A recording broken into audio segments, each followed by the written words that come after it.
Hey there, welcome to the Growth Whisperers, where everything we talk about is building enduring great companies. My name is Brad Giles, and as always, joined today by my co-host, Kevin Lawrence. Kevin, hello, and how are you doing today? I'm doing great, Brad. It's getting a little dark here. The night's coming to an end. The summer is starting to create shorter days as we move towards fall, but all's good in this part of the world. The good thing is, as you go into shorter days, our days get a little bit longer and warmer. I know. And so we're quite pleased about that. As always, we like to kick it off with a word or phrase. Would you like me to go first? That looks like a yes. I'm going to start with, are you proud of your firm's profit? Now, that could be you as the founder. It could be you as a consultant. It could be you as an employee. Are you proud of it? Now, why? Awesome. What's why? that? Why? Because the profit is the net result. That's pretty much it. Everything that we talk about, it should ultimately result in that. What's yours, Kevin? Mine is, if I had $1 billion. We have a band, a Canadian band called the Bare Naked Ladies, and they have a famous song, knowing if I had $1 million, and it's, I'd buy me a coach, I'd, have some craft dinner, they have all kinds of crazy things. But, it was interesting. And again, I mentioned in the last episode, Greg Smith, the CEO of Thinkific, mentioned a strategic question they use, which is, if I had $1 billion, or if we had $1 billion in the bank, what would we do just to expand their thinking? And what they found is it generated some spectacular ideas, none of which cost $1 billion. Most of them they could do now. So it's a mind-opening, like, think real big in what's possible. And often it is. So yeah. So are you proud of your $1 billion thinking is kind of what we're setting the tone with here today, Brad. I like it. That's a good way to start. That's a good way to start. So today, what are we talking about, Kevin? We're talking about something from the great thought leader, Jim Collins, and one of his principles, which he calls the genius of the and.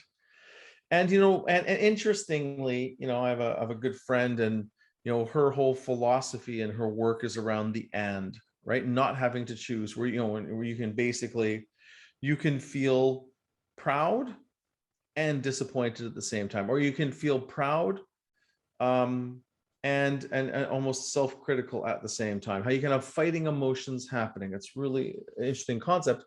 For our firm, we talk about the and, which we've used for years, which is about having success at work and living an amazing life, right? Not having to give up one for the other. And then the other, in Collins's work, he found that, a lot of people got stuck with the tyranny of the and, trying to do two things, and it was a fight, and basically almost making it an or needing to choose. Tyranny of the or, pardon me. Yes, tyranny of the or. And having to choose between two options. And, and really the genius of the and is that how do you have both? And it takes more thinking sometimes, or more strategy, but that's really what we're digging into, is the genius of the and. And are there ways that you can take thinking where you were trying to decide versus and actually try and say, well, we're going to do both things, and how do we get a better impact or a better result by focusing on both? And the tyranny of the or is really the foundation of this episode, and the problem that people can get into when they think about any situation, really. But what happens if you're thinking about only being able to react in an or the tyranny of the or? Because what that can mean is you can think, we must make profit, or we must be a purpose-led organization. They don't think about the possibility or the genius of, we can be a very highly profitable organization, and we can be a purpose-led organization, as a simple example. And then that tyranny can permeate so many parts of your decision making. It's very limited thinking, right? It's in many ways, it's scarcity based or scarce thinking. And some would say that being purpose-led should make you more profitable. I see inexperienced leaders in companies saying, well, if we got to grow the volume, we got to decrease the margin. It's like, why? No, you can grow sales volume and increase gross margin as a percentage while you grow. You just got to be smarter about it. And if you're not, a lot of people will grow sales volume and drop margin because then they're just picking up the low-hanging commodity type business. But I mean, the point is, you can, and there's lots of examples, and as we're thinking about this for the show, profit and purpose is a great thing, but also you can have a very caring culture and a high performing organization. Some people see very caring and supportive cultures closer to a government agency that's full of love and wonderful things that doesn't make a profit or isn't high performing. But I've seen very caring organizations, but they are intense and they work like crazy to get things done and have very, very high expectations as well. And Jim Collins talks about this concept of level 5 leaders as an example. And level 5 leaders, they have the will, the will to build an enduring great company. It's incredibly difficult, but equally, and they have the humility to make that company bigger than themselves, or not only about themselves. So they think about, they want to build they have the will to build a company that is larger than themselves and is not all about them. And so that's another example of the power of and. So we have one of our clients wants to, and I'm working on them for 5 years, wants at least 5 years, wants to build a $10 billion organization. That is his goal. And all the wonderful things that come with being a billionaire are part of his goals and his ambitions. And he is an absolute, he has the essence of a level 5 leader with incredible humility. So insane drive and massive goals with humility. That is, that's the kind of person we want to work with all day long. Yeah. They are great, great people. Where sometimes people would think, well, if you've got that much ambition, you're going to have the ego to go with it. Yes. Right. And that is not the case. So the tyranny of the all. It is. So why do you think people get caught up in the tyranny of the or, and how do you shift to the tyranny of the and, or to the genius of the? So I'm going to go back to a quote by a famous author called F. Scott Fitzgerald. Okay, you may have heard of him. His quote was, "The test of a first-rate intelligence is the ability to hold two opposed ideas in the mind at the same time and still retain the ability to function." This is exactly what visionary companies are able to do. He didn't say that last bit, but that's his quote. And so what we're saying is that a goal of a leadership team within this context should be that we want to be able to be intelligent enough or know that a primary goal is to have the and, is to say, it's easy to a degree to say, we're going to be a profit first organization. Everything falls into that, but it's harder to hold that thought and simultaneously be able to function thinking, and we need to be a purpose-led organization. Yep. So there's lots of situations where you have debates, and people get caught up into these or ways of thinking. And it is easier to choose, left or right versus how do we do both. Another example I'll see is, when people have goals, it's, we really want to reduce the cost, but we actually want to improve quality.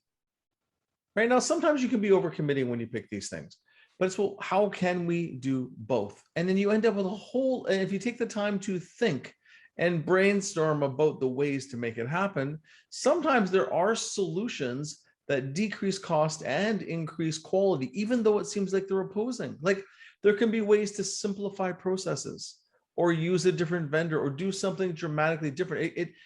The difference is it takes a higher level of cognition to figure them out sometimes, not always, but to figure them out. And when you put yourself into those, those more creative boxes. Yeah. So another good example is around healthcare. We know that for many medical practitioners, they may take the Hippocratic Oath, and as they should, do no harm. Yes. But a health practitioner equally must be profitable. Otherwise, Yes. if they are not profitable, then that money to pay the loss needs to come from somewhere.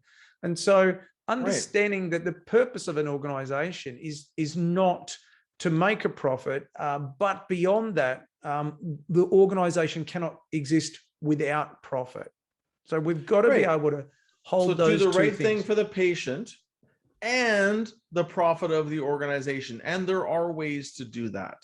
Yeah. Some people default to just what's right for the patient. Some people default to just what's right for the profit of the org or the org. And to try and think about, are there ways? And that's the ultimate win-win, right? And I remember a negotiating story about two kids fighting over an orange. Yeah. And the mom was smart enough to say to Johnny, why do you want the orange? He goes, well, I need the peel for my science experiment. And then Sally, what do you need it for? Well, I'm hungry. So she's like, okay, great. Johnny takes the peel, Sally takes the inside of the orange. Both kids are happy, right? That's an and, right? Is there a way that they can do both? So it just requires more thinking. That's why people kind of have a hard time with it. So, often in organizations we work with, we will say we need higher quality of talent. We, by default, 90% A players is a goal many organizations we have for their key seats or key roles. Yeah.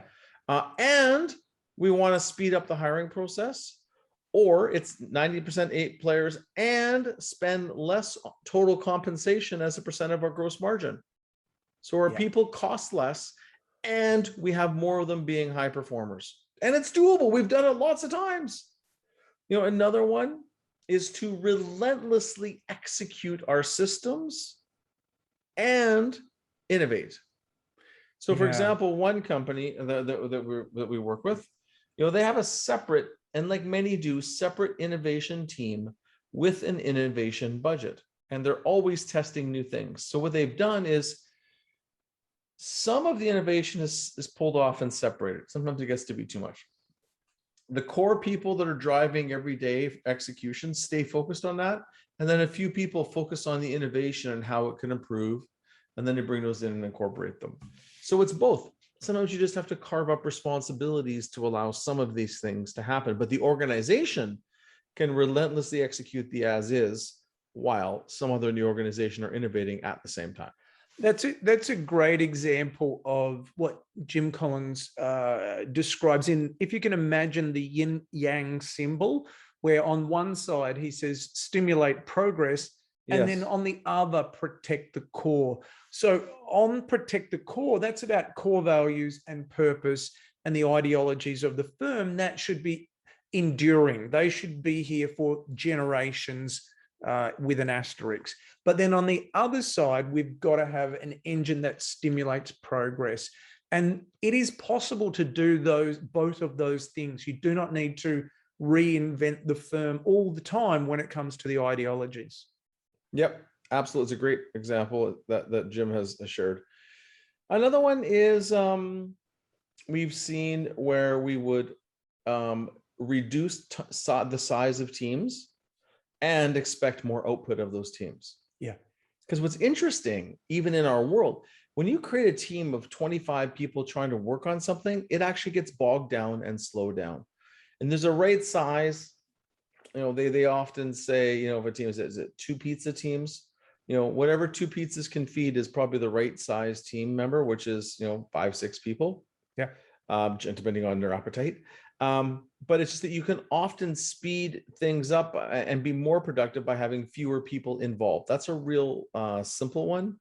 One of my favorites, and I wrote a blog on this years ago, it was called Joy and Pain. And it's like how the best leaders know how to celebrate and instill and create joy with their teams, and create a lot of pain or a lot of tension when things aren't right. It's both. It's like the parent that can be loving and supportive, and the parent that can really give you crap when you screw up. Yeah. And great leaders are able to do both. The great leaders aren't just nice guys or nice women. right? They have both sides of the coin and they know how to use both. So it's an and. They can be tough and they can be caring and supportive. And if I look at some of the best CEOs and execs I've worked with, they have that. They have heart and they're hard. That's the premise of great leadership. It's lots of love and lots of discipline. If you only had lots of discipline, you've got a tyrant. And if you've only got lots of love, you've got someone who's a walkover. So it's the marriage of those two within one leader that makes for greatness. Yeah, and we could go on forever and ever and ever, but it's, increase profitability and increase customer satisfaction, right? Yep. Increase output and increase employee engagement, right? Increase employee engagement and increase the percentage of A players. Yeah. Right. Or, you can pick any two variables, but the main thing is that you often end up with better ideas because you're putting more challenge into the system. You have to be more creative when you bring those two variables together. So that the recommendation we'd make is that, look, when you're working on something really important in your business, and if you really see that it should become an and, the real challenge to bring those two variables together because they're both really critical, do a separate brainstorming on how we could do both, right? And break up into 3 teams of, 5 or 6 people, get a list of a whole bunch of things that we could do, ways that we could do both. Bring those ideas together, have people present them, discuss them, prioritize them, get people to go back again and say, okay, let's take the top 4 or top 3, because you have 3 groups, and brainstorm even further on those, on how we could do that. How, I mean, really opening up people's brains to possibilities. And then you can start to see ways that these things can happen, versus at, the first look, you might just walk by and say, yeah, that's going to be too hard. That's the point, right? Because if you were to say, here's what we want to do. We want to grow our customer numbers by 10% per year, and we want to grow our customer profitability by 10% per year. The tyranny of the or may instantly kick in with the people that you're talking about and they may say, look, that's too hard. Why don't we just focus on one and then we can do that well? We can't do both. Well, that is the point. It's the genius of the and. What if we could do both? What would be the top 3 things that we needed to do to be able to do both? Because the compounding effect of that is remarkable. Now, let's be careful. I've got a client I nicknamed Comma, because we say we're going to have 3 to 5 objectives for a quarter, and he will put 3 to 5 in each of the 3 to 5 objectives, and he'll put commas between them. So I got him his teacher with a big comma on it and gave him a hard time about it. This is the CEO. So now he doesn't use commas anymore. He stacks them. He calls it a stack because it sounds like a more sophisticated thing. The point is, you got to be careful not to use this to justify doing too many things.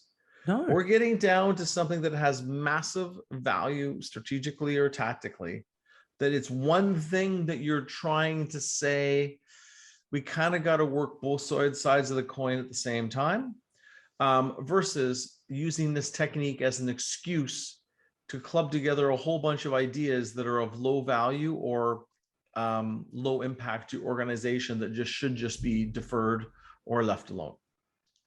Yeah, but yes, you're right. Full stop. What we're saying is there is a genius within the and. So try to look at it from both angles and try to appreciate if you only say or and you don't say and, in some circumstances, you could be missing out on quite a lot. Like it's a kind of a closed mindset, perhaps. It absolutely is. And just don't use 10 ands all at once. We're talking about one and between 2 variables.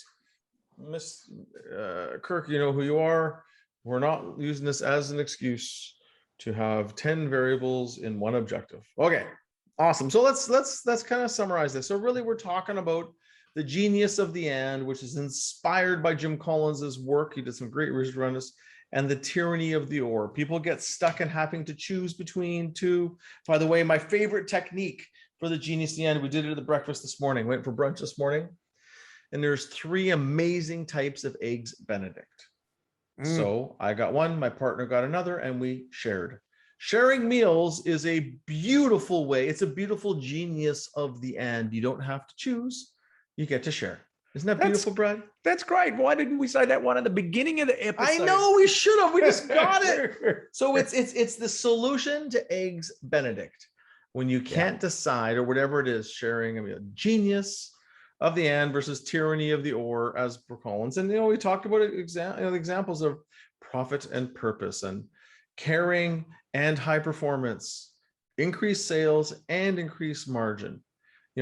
Get higher proportion of your team that's high performers, and you hire them faster, or higher percentage of your team that's high performers and overall less total compensation dollars as related to margin. Relentlessly execute and innovate. Reduce your team size and increase output. Fewer customers and more sales, right? Really, really celebrate like crazy and create lots of tension when things don't go right. And finally, we can be, and this was the first one you said, but we can be a purpose-led organization or a purpose-focused organization, and we can be highly profitable. It just takes a deeper level of thinking. Like, we don't need to be only one of those two. What a good episode. What a good episode. So let's move to close. This has been The Growth Whisperers. My name is Brad Giles, and you can find me at evolutionpartners.com.au. And of course, Kevin, you can find at lawrenceandco.com. Of course, there's an and in there, the ampersand. And so also you can find us on YouTube. We've got some videos up there you may be interested in. So thank you for enjoying our episode, I hope, today on The Growth Whisperers. We look forward to chatting to you again next week. Enjoy your week.